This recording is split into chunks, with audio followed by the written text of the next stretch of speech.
Azərbaycanın U17 komandasının futbolçusu Cem Fələk karyerasını Avropanın tanınmış klubunda davam etdirə bilər. Gənc futbolçu Manchester City klubunun maraq dairəsinə düşüb. Hazırda Frankfurtun Eintracht klubunda oynayan Cem Fələkə 5 illik müqavilə təklif olunub. Artıq futbolçunun meneceri ilə Manchester City'nin rəsmiləri arasında görüşdə olub. Qeyd edək ki, müqavilə ilə Xəzər Lənkərana məxsus olan futbolçunun anlaşması sona çatmaq üzrədir. Və belə də gənc futbolçunun Manchester City'yə keçməsində heç bir problem yoxdur. Digər tərəfdən isə Xəzər Lənkəran Cem Fələk ilə bağlı son sözünü deməyib.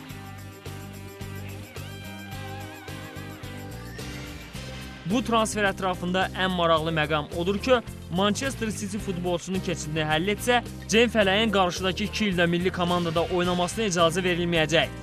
Manchester City iyunun sonuna qədər bu keçidi həll etmək niyyətindədir.